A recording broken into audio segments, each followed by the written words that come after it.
What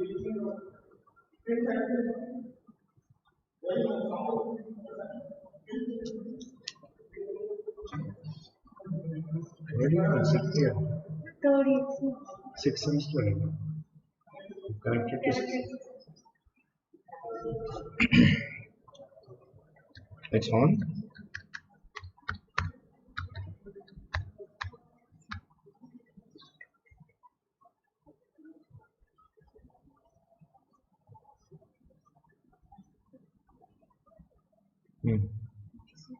ठीक है. Thank you.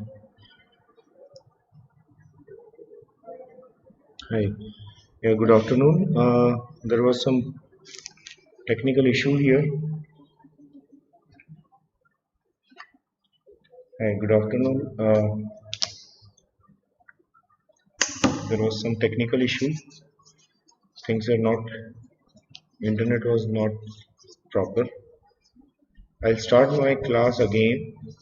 I already completed around 20 minutes class, but seems that it was not being transmitted.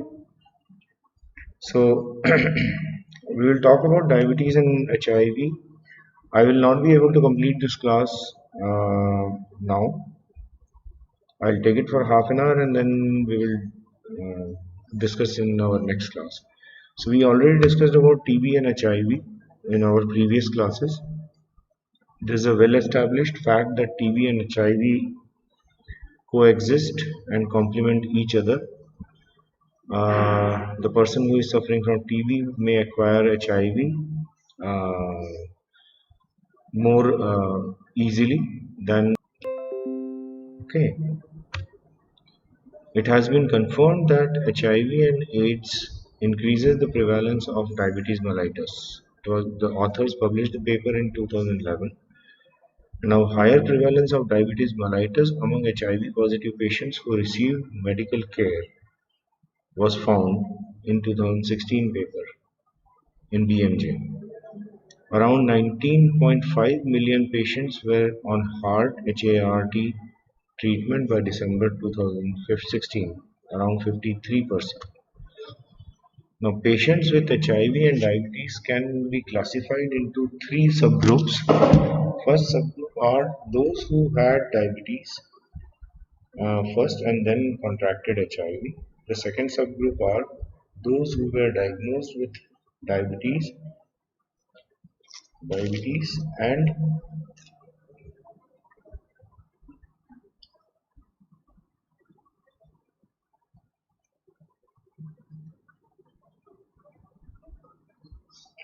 those who were diagnosed with diabetes and HIV at the same time. And the third subgroup are those who contracted HIV first and then developed diabetes mellitus.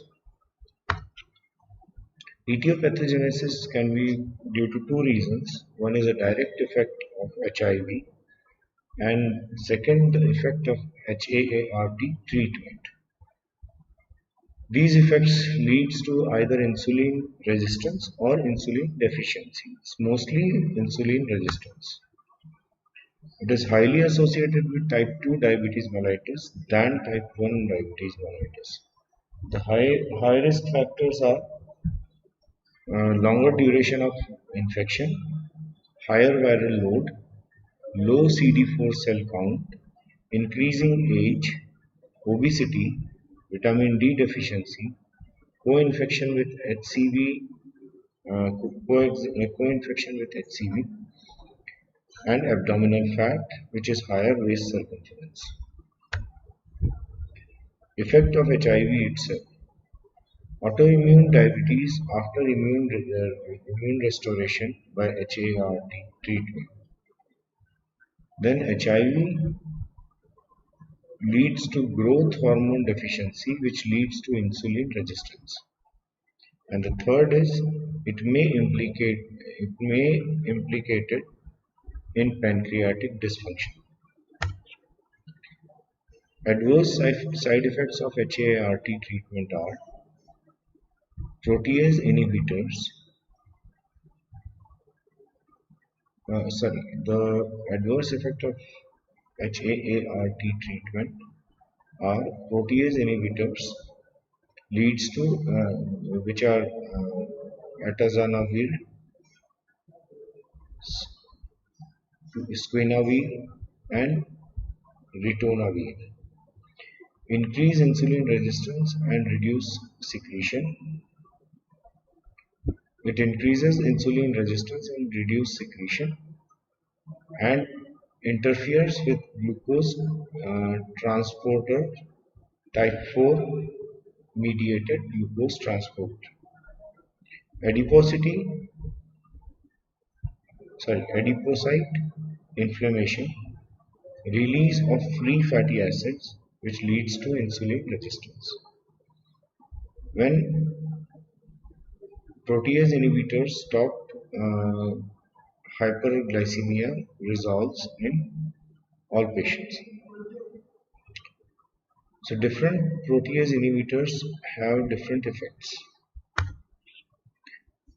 Now, neuroside reverse transcriptase inhibitors, NRTIs, that is tavudine, zidovudine, which leads to insulin resistance, lipo, lipodystrophy syndrome, and mitochondrial dysfunction. Now, drugs which manage opportunistic infections, those are pentamidine, which leads to beta cell toxicity, and megestrol acetate for stimulation of appetite, which leads to glucocorticoid-like activity. Improvement of nutritional status and improvement of nutritional status. Okay, these are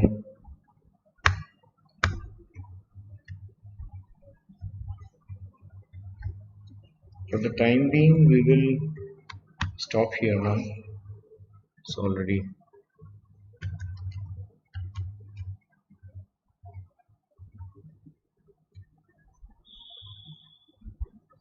We'll continue our class in next this thing next Monday. We will continue this class with diabetes and HIV on next Monday.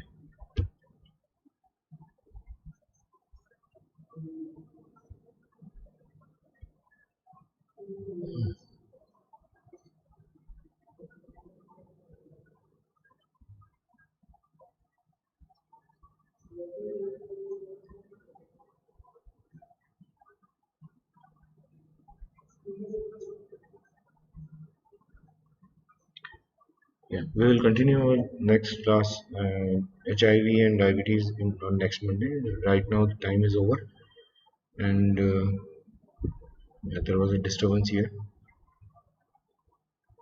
Okay.